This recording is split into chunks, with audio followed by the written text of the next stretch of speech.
Bonjour les amis, bienvenue dans le vlog. Donc aujourd'hui on va voir en fait une grille entière d'un chorus de Pat Metheny sur le morceau Have You Heard, qui est joué par le Pat Metheny Group, qui est pas sur un album, qui est une vidéo que j'avais quand j'étais adolescent, une VHS, et j'avais repiqué ça et je l'avais écrit et j'ai ressorti mes vieilles archives pour vous en exclusivité avec le modèle Pat Metheny bien sûr. Donc en fait c'est une grille sur une grille de chorus, la première grille de chorus donc sur Have You Heard, c'est un blues mineur, donc un blues mineur jazz, dans un style latin très rapide à 160 à la norme, et nous, on n'a pas besoin que ce soit si rapide pour en tirer toute l'essence, si j'ai envie de vous dire, parce que, voilà, pour ceux qui disent que la penta, c'est plus la peine, qu'il faut passer à autre chose, je vous garantis que là, il y a du P, comme on dit dans le sud de la France. Donc c'est une grille en blues de Do mineur, donc c'est la même grille que Mr. PC par exemple, hein, vous avez 4 mesures de Do mineur, 2 mesures de Fa mineur, 2 mesures de Do mineur, La bémol 7, 13, d'accord, Sol 7 altéré, Do mineur, Sol 7 altéré, d'accord. Alors les 4 premières mesures, donc là ça en phrase Do mineur, hein, d'accord, et on part sur le 4, donc ça nous fait 1, 2, 3...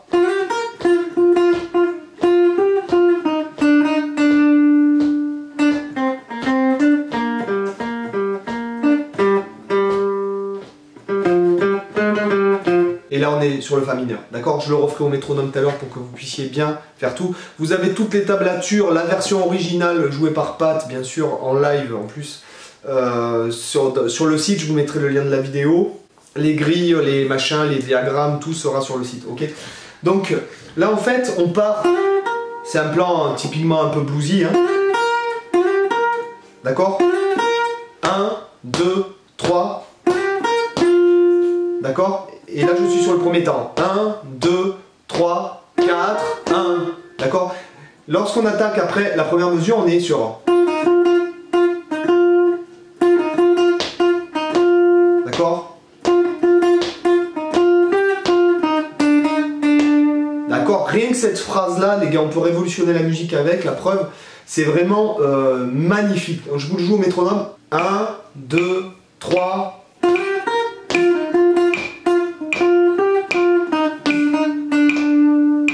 Ok, donc ça, c'est un phrasé typique en double croche, et ce qui est intéressant, c'est le rythme, c'est qu'on a 4 doubles croches, donc je pars du 1 hein, pour vous expliquer, hein, sinon ça fait ta da da ta da da da ta ta ta ta ta ta ta da ta. Ok, le rythme ta da da ta da da da ta ta ta ta ta da ta. D'accord, rien que ce rythme-là, déjà, on pourrait faire 10 heures de travail là-dessus. Donc facile, hein, 4, 3, 4... Là je pars du 1 pour vous expliquer, donc là ça fait... D'accord? Donc là c'est 4 doubles croches tout bêtement.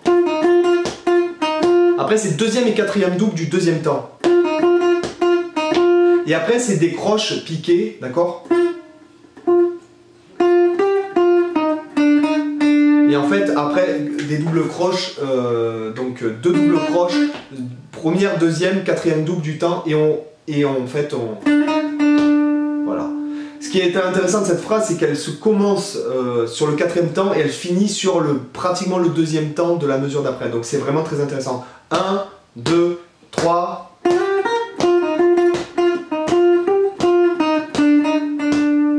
D'accord, c'est vraiment de la jouvence, même si je suis pas un grand fan de Pat Metheny, vraiment ça tue. Après, très intéressant, on a la phrase, elle part sur la 4e double croche du 3e temps de la mesure. 1, 2, 3.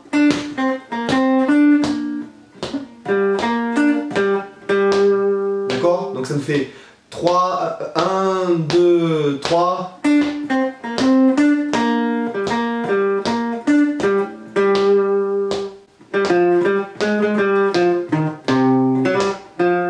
D'accord, déjà, ça tue, d'accord? Ça tue vraiment. Alors, ce qui est intéressant aussi, c'est que là...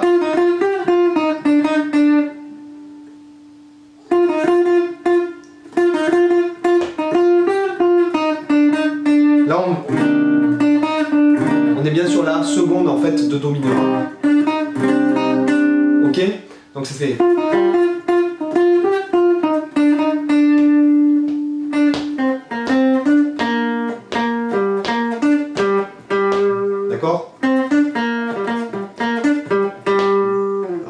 rythmiquement, déjà, rien que ça, c'est une tuerie. Hein. Rien que cette phrase, vous prenez les 4 mesures, vous arrêtez ces 2 phrases, vous faites 1, 2, 3...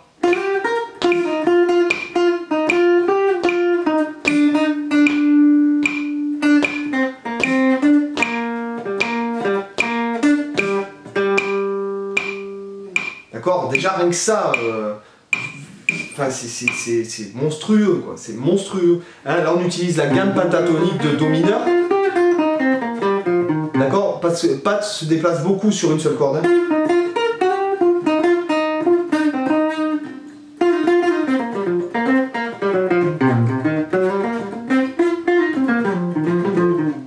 D'accord, se déplace beaucoup horizontalement, d'accord, et il utilise donc la gamme pentatonique. D'accord, je vais pas chercher le sol là parce que lui il vient là. Hein. D'accord.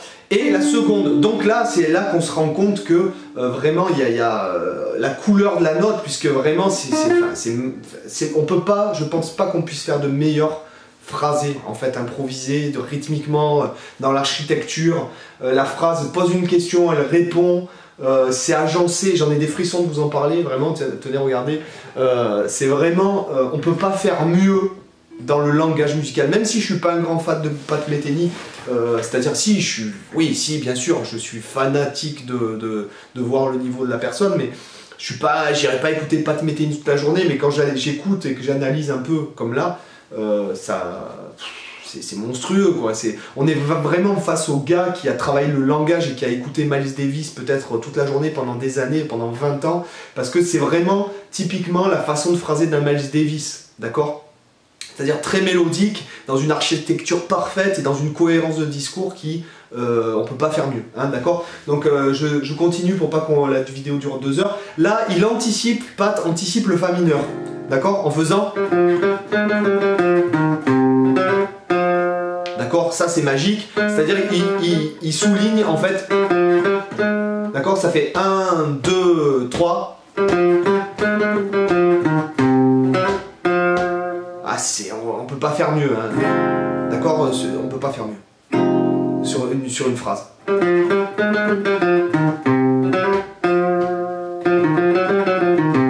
Pardon, et là, gamme blues et pentatonique. Là, les gars, on peut pas faire mieux. On peut pas faire mieux. C'est monstrueux.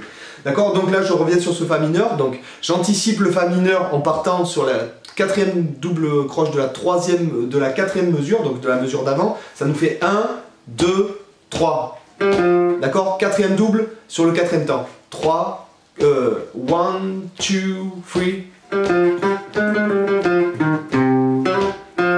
Et on peut pas faire plus mélodique et phrasé, quoi. Le temps il est là, d'accord, sur la 6e case. Alors là c'est des doubles croches en doublant les notes. Donc là ça peut enrichir votre phrasé en doublant certaines notes. Hein. D'accord, et le reste après c'est en croche. Hein. Non. C'est 4e double là. Et là il y a une appoggiature. D'accord. Et après, gamme blues, en fait, de Do mineur. Hein. Et il s'arrête sur la 4.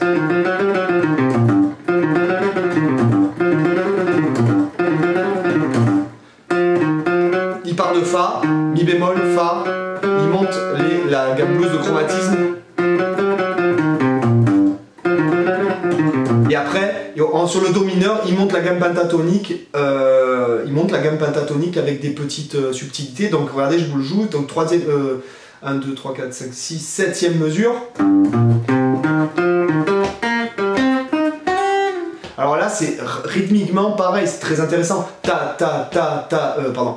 Ta, ta, ta, ta, ta, ta, ta, ta, ta, ta, ta, ta. Et les phrases, je sais pas si vous avez capté, c'est ce qu'ils appellent, les Américains, ils appellent phrasing over on the bar line. Ça veut dire improviser sur la barre de mesure. C'est-à-dire que c'est pas une mesure, mais c'est à chaque fois les phrases sont à cheval sur 2 mesures. Et ça, Pat se le dit pas quand il improvise. Il est évident que il se dit pas tiens, je vais pas phraser sur la barre de mesure et pas phraser mesure par mesure. C'est simplement qu'en fait il se dit ça parce que quand tu travailles trop les trucs, Après tu takata, takata, takata, au lieu de phraser en fait d'une façon moins scolaire et moins faire sentir moins la barre de mesure, et c'est ça qui fait le génie aussi, d'accord? Parce que par exemple les mecs comme Miles Davis se sont dit, hein, à partir de mélodies, développer un phrasing en fait à partir de mélodies, c'est un peu le but cette année à travers le vlog pour moi, c'est-à-dire de plus penser en termes vraiment de plan, de gamme, de notes d'approche, de machin, de ci, de là, mais vraiment penser en termes de mélodie, de valeur de notes, etc. D'accord? Donc là, la phrase part non, là on part sur le temps, et ce qui est intéressant, c'est que la phrase se termine sur le deuxième temps de la mesure d'après. Donc ça nous fait, regardez, rythmiquement, ça nous fait 2 croches, ta, ta, ta, ta, ta, ta, ta, ta. Donc là, c'est vraiment, on a 2 croches, croche de double, deuxième, quatrième double du quatrième temps, d'accord? Et après 2 croches, on revient sur 2 croches et 2 croches noires, regardez.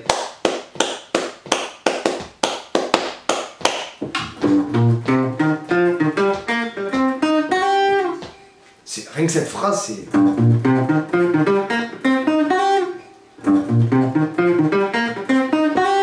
c'est vraiment magique, quoi, d'accord? Donc vous voyez, avec votre gamme pentatonique, vous pouvez vraiment aller très loin. Après, on aura ce La bémol 7, et là, vous allez vraiment voir, donc la patte, il fait, d'accord? Il anticipe, en fait, le La bémol 7, il part de Sol, il glisse, d'accord? Moi, des fois, je fais ça, d'accord? Et là, il atterrit sur la quinte de La bémol 7. Et là, il fait... Là, je m'arrête sur Do mineur, on revient sur le... Pardon, c'est sur Sol 7. Sur la quinte de Sol mineur. Et lui, il phrase pas super locrien. Il phrase pas super locrien, il phrase vraiment, j'ai envie de vous dire...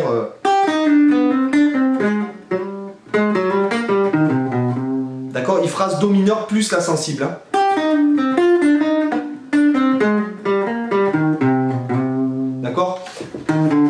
Donc là, ça nous fait... Rien que cette phrase, déjà, c'est... D'accord, là, vous voyez bien. Sixte. Fondamentale. Et il finit sur la sixte. Et après, là, pareil, on pourrait dire la penta majeure, ou même la penta de Do mineur, hein, la penta de La bémol majeur. Et là, il tombe sur la quinte de Sol 7. Alors, 2 croches, là je vous joue le plan. Et après il y aura le plan Pat Metheny, c'est ce que je pense qu'il travaille pour travailler son médiator. Donc là,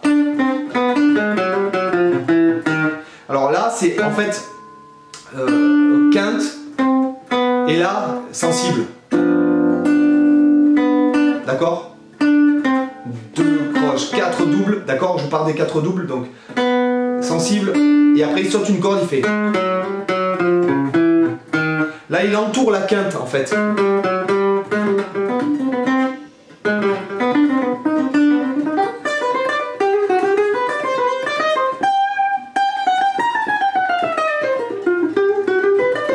D'accord? C'est vraiment typiquement phrasé jazz bebop, hein. C'est-à-dire on entoure la quinte avec diatonique supérieure, donc dans la gamme de Do mineur ce sera un La bémol, d'accord? Diatonique supérieure, chromatique inférieure. Comme dans la marche turque, quoi. D'accord, là en Do mineur. Hein. D'accord, dans la marche turque, c'est le principe que fait Mozart. Ok? Donc là, je vous rejoue le plan. Et après, c'est des chromatismes à la Pat Metheny. Donc là, il entoure la quinte.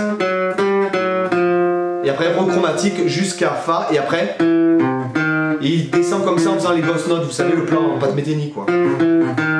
Et après, cette avant-dernière mesure, c'est le plan Pat Metheny typique. Donc... D'accord? Je pense que ça, au début, il le faisait pour s'entraîner au médiator. Et après, c'est rentré dans son phrasé. Donc ça fait...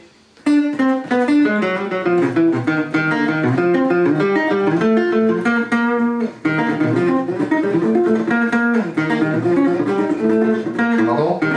Donc là, en fait, c'est des quintes. Hein, et en fait, c'est ghosté, c'est à moitié ghosté, mais je pense qu'il fait... Et après, il monte quinte, comme ça. Et après, sixte.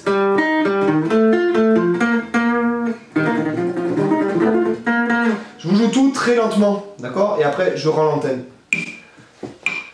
3, 4...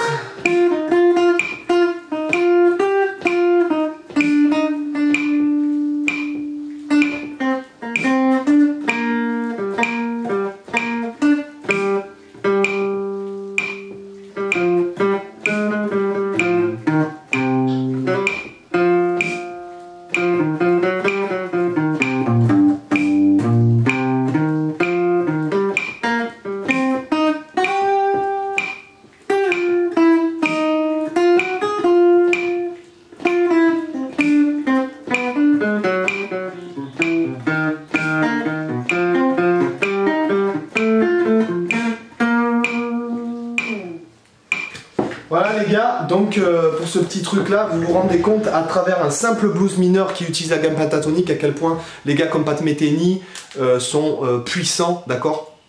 Et petit message pour ceux qui se disent qu'ils veulent sortir de la gamme pentatonique etc.